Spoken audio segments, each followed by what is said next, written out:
Hello YouTube, this is K Brown and another Silent Alliance video, and I am joined by a fellow comrade, Wrench776. Say hello. Good hello. And we are going to show you a series of videos of various tanks and where to hit them to actually cause damage, and we are limiting it to tanks from tier 8 through tier 10, and with each tank being fully upgraded. And our first tank that we are going to feature is going to be the E-100. And how in the world and where do you hit this thing when you're tier 8, 9s, and 10s? And the first tank we're going to show this with will be with the T-34, the premium tier 8 US heavy. Wrench, can you give us a basic overview first of the E-100? Well, the E-100, of course, is used in clan wars. It is a very beefy tank, a little slow. The gun is a 150 millimeter cannon that can actually average between 5 and 800 damage to an opponent.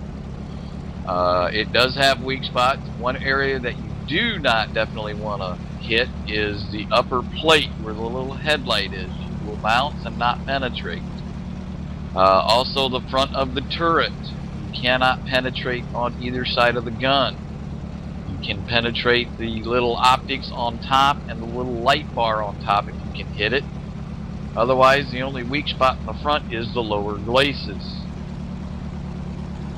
And we'll take this opportunity, for some people that are watching the video, I actually have a mod installed. As far as I know, it is legal, that will zoom in 30 times to hopefully give you a more precise shot. So I am going to shoot Wrench in the E-100 in the lower glacis.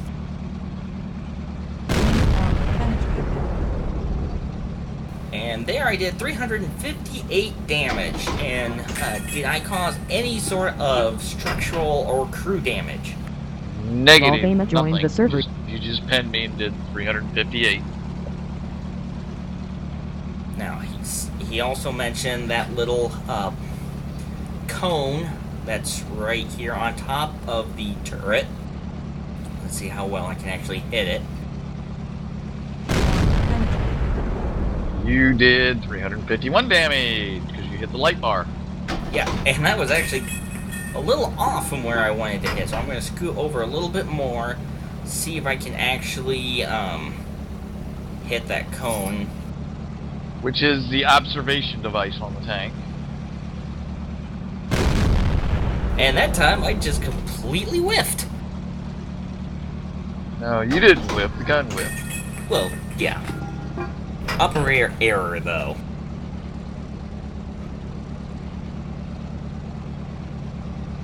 Now, I am using armor-piercing rounds. Oh, and I hit that bar right at the same spot. Yep. Now, Wrench, the little circle that's just above the gun, is that a weak spot? Negative. You shoot the mantle, you will bounce. Go ahead and shoot that spot if you can hit it.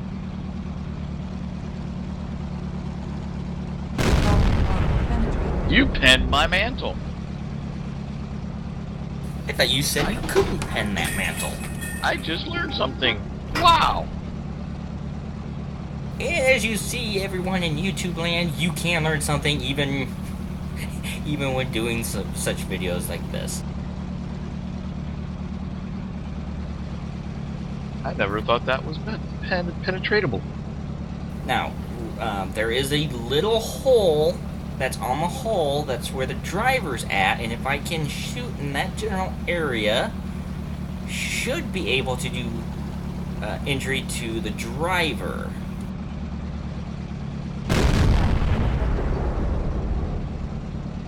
Did no injury to the driver whatsoever. No damage either. Okay, let me take another shot at it. And like I said, I am only using AP rounds. I do have gold rounds loaded, but you would probably get about the same effect either way. And I just went a little bit more to the right of where I shot. Now, if Wrench rotates his tank 90 degrees either way, and we did a test on it earlier, it's actually quite soft on the side of the turret.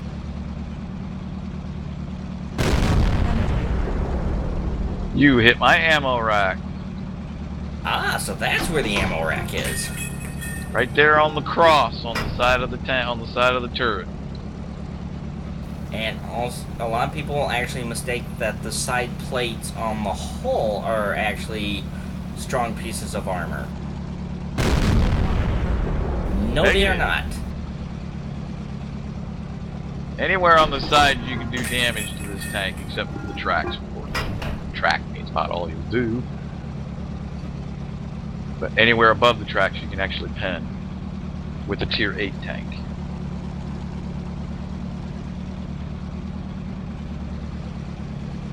Let's see, where would be another good spot to hit?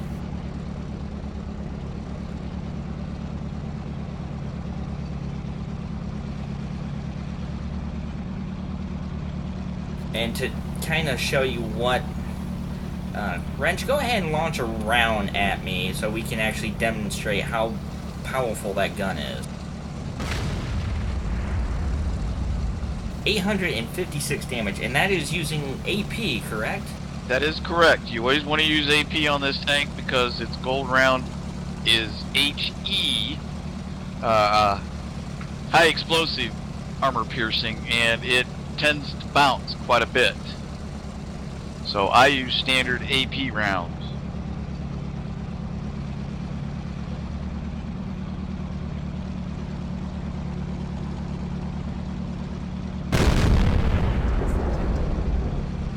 That was another attempt there to actually shoot that little hole above the gun.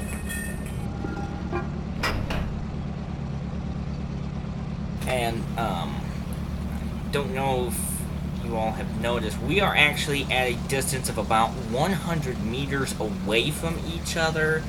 I believe, if I'm correct, that is pretty much optimal range to actually be able to shoot and do damage to the E-100, but it's also kind of the same for him.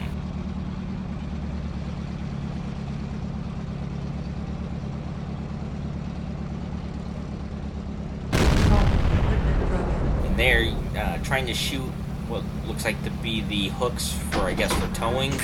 They're actually more connected to the track.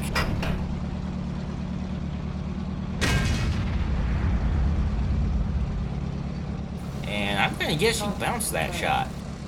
Yes, I did. On purpose. That was on your mantle. I was aiming right down the barrel of your gun. Select target.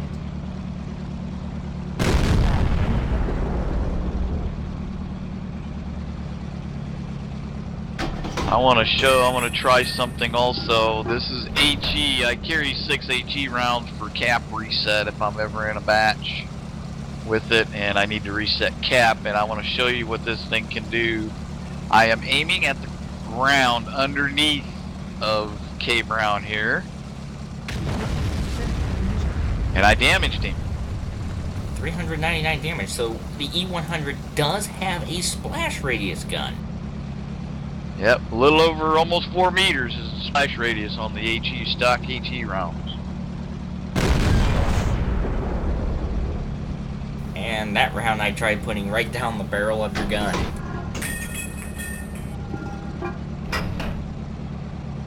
And he basically is a one-shot for me, and I'm not going to do it because the T-34 only has 102 millimeters of hull armor. Exactly. I'm going to try and shoot I his can even observation. pen the side of his turret cheeks. So I'm going to try and shoot his observation again. And completely miss.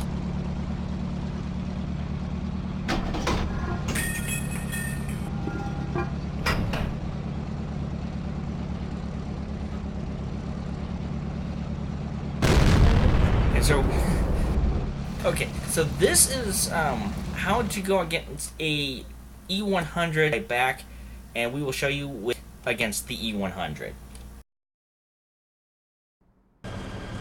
And we are back.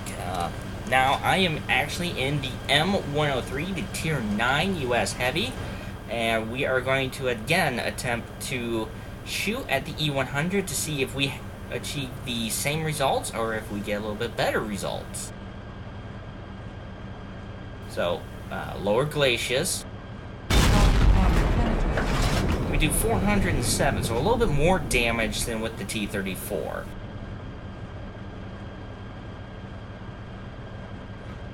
Now we're going to attempt the observation deck, or device, and shoot under.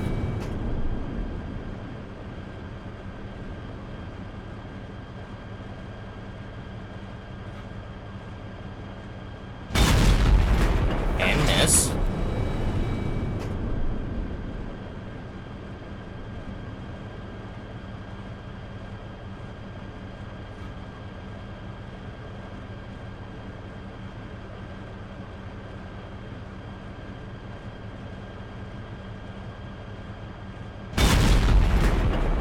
Wow, my crew is actually inaccurate all of a sudden.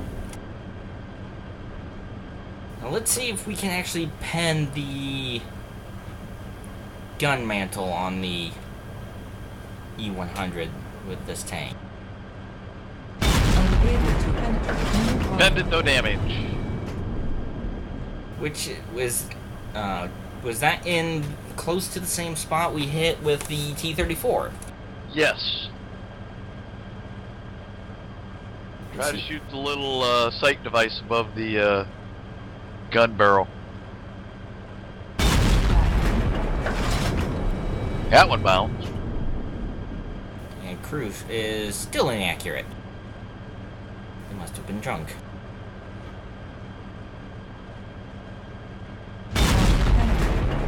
That time you pinned me.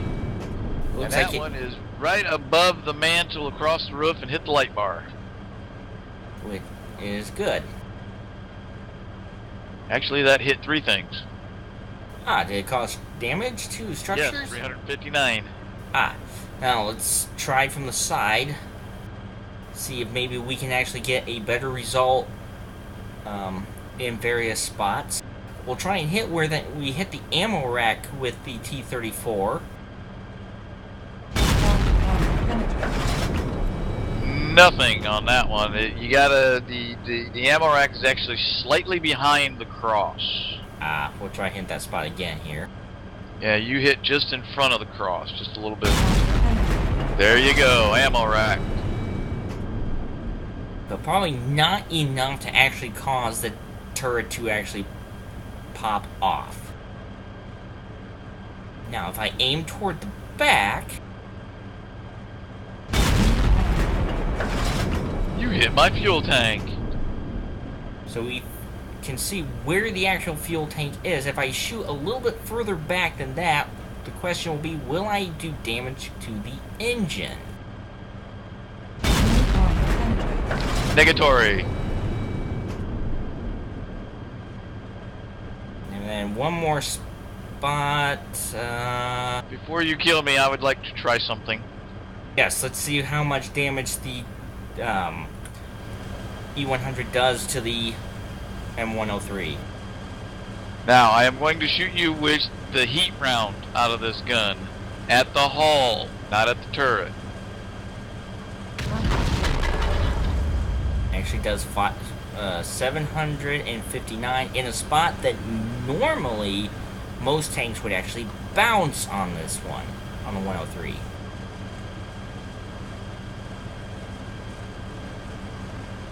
This will be regular AP at the turret. Cheek. And there he does a lot more damage, and there you can actually see where the hits are on the 103. So this will actually conclude the 103. We are going to come back with the T110E5, the Tier 10 US Heavy, and show and see how well it stands up against the E-100 and if we can actually do more damage to the E-100. Alright, and for the last tank we are going to be showing, it's going to be the T110E5, the Tier 10 US Heavy, and how it stacks up against the E-100 as far as its gun. And here's the first shot on the lower glacis. 412 damage, which is a little bit more than what the M103 distributed, but it's about average. Now at that little hole above the gun. Just a little off. Again, the same variables. We are using only AP rounds. We are 100 meters away from each other, which is, again, ideal.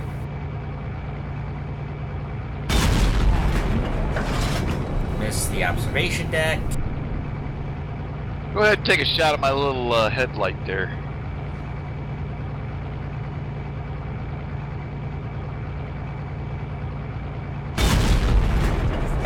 I think I just went to the left. Let's try again.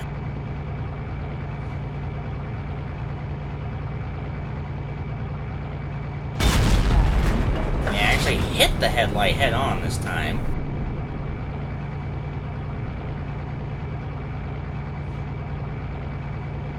Let's try hitting the driver's viewport. There, I believe I did some damage. Pinned me for 409. And did we do anything to the driver? Negatory. Alright, and now, if you're ever so lucky to catch the E-100 in the side with this tank,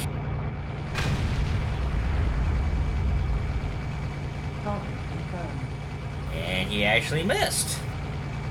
No, I'm out. Select target. Now, shooting, trying to hit the ammo rack. I think I missed. Yup. You need to be behind the cross. Just a little bit behind the cross. Still missed. Too low. Wow, I didn't know the Germans made such picky tanks. Now you hit it. Again, still does not have enough punch in it in order to destroy the turret. Now, every so often I'm going to check to make sure I don't actually kill him yet. We're going to shoot at the back part.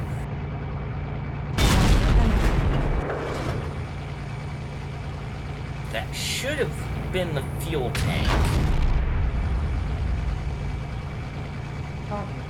Yes, I bounced again. And were those with HE rounds?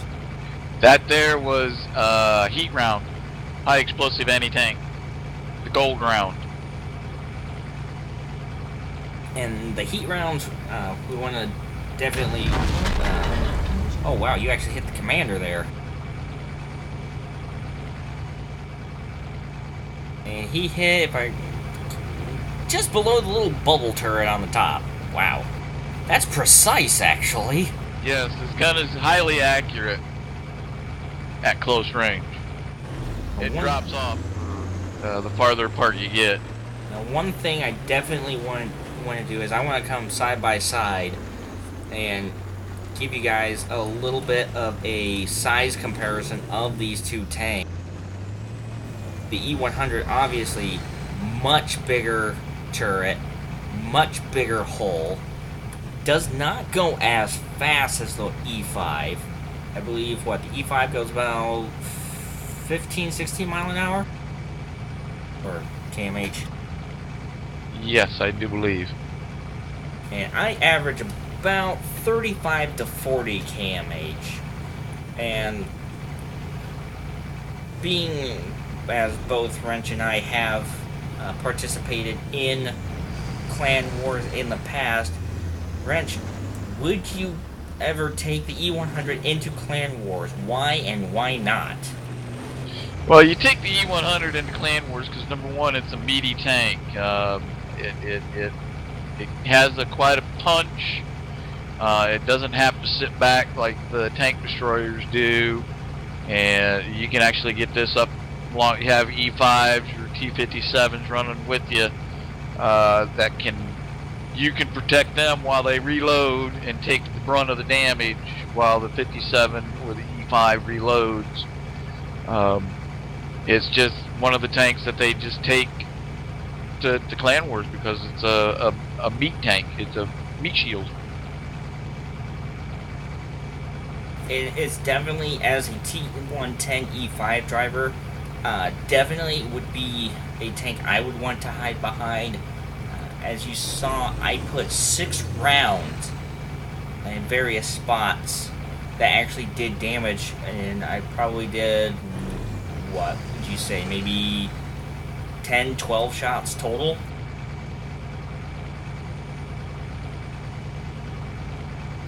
Yeah, I think it was what? 10 shots. You got 10 shots at me. Yeah, 10 shots, and only 6 went through, so it is a very durable tank. It definitely helps too, with a reload of 8.62, and that is actually without a crew that does not have Brothers in Arms at all on it. So the E5 is definitely a clan war tank, as is the E100. So this is the conclusion of the E100 and its various weak spots.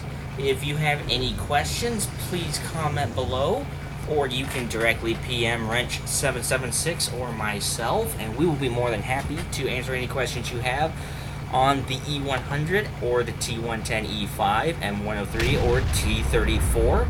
And we will see you for another set of videos with the next tank that you will more than likely see in Clan Wars, and how do you hit it and where do you hit it. So we will see you next time.